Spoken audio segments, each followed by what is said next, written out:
et bienvenue pour ce spécial flash bonne nouvelle de ce premier jour d'avril présenté par Anaïs Braque. Pêle-mêle, une étude montre que les chasseurs ont décidé de remplacer leurs fusils par des appareils photo et des jumelles. Depuis, la faune se régule tranquillement et les promeneurs peuvent enfin sortir, profiter de la campagne sans se sentir menacés de blessures parfois mortelles. Sans transition, Monsieur Monsanto est décédé hier, étouffé, dans son jardin OGM. En effet, une abeille l'a piqué à la gorge. Malheureusement, les secours sont arrivés beaucoup trop tard pour sauver ce brave homme qui a rendu tant de services à la terre. Comme quoi, l'effet boomerang, ça marche. Passons maintenant à la politique.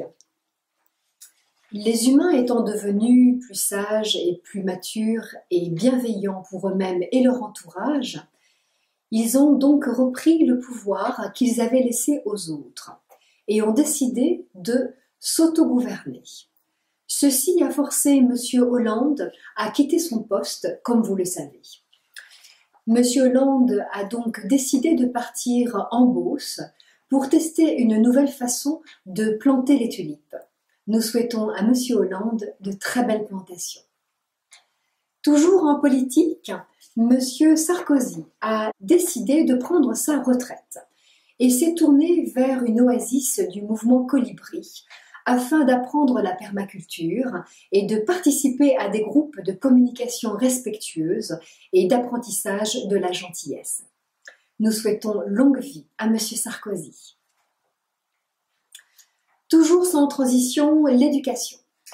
Les Français ayant fini par admettre que le système scolaire imposé à leurs enfants était contraire à un éveil de la curiosité, du plaisir d'apprendre, de l'ouverture à un bien vivre ensemble, ont décidé pour la plupart de faire école à la maison ou de se regrouper pour faire naître une autre façon d'aborder la connaissance dans le respect physique, physiologique, émotionnel et spirituel de l'enfant. Bienveillance, empathie et plaisir en sont les maîtres mots. De très belles et très joyeuses aventures en perspective. Enfin, le dossier santé. Comme vous le savez, les Français ont compris la relation étroite entre l'alimentation et la santé. Une étude très poussée dénonce effectivement que les Français ont décidé d'abandonner le lait de vache, considérant qu'il était un poison. Les veaux peuvent donc maintenant téter en paix.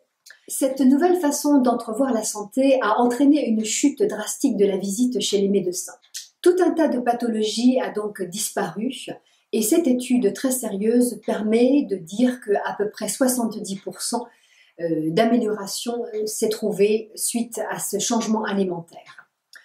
Toujours pour le dossier santé, les laboratoires pharmaceutiques ont dû chercher d'autres sujets à explorer et se sont tournés, grâce à leurs plusieurs centaines de milliards d'euros posés à la banque, vers la reforestation de notre planète, vers la dépollution des eaux douces et salées, en privilégiant l'utilisation des plantes, et se sont tournés vers les connaissances ancestrales des peuples primaires, à nouveau respectées. Enfin, pour conclure ce journal, une excellente nouvelle. Les hommes et les femmes de la terre ayant nourri en eux la paix, la tendresse et la compassion, nous pouvons nous féliciter de constater que le nombre de gens heureux et en bonne santé explose. Ce nouveau comportement a permis la compréhension que ce ne sont pas avec des armes de guerre que nous pouvons imposer la paix, mais que c'est la paix en chacun de nous qui déclenche la paix du monde.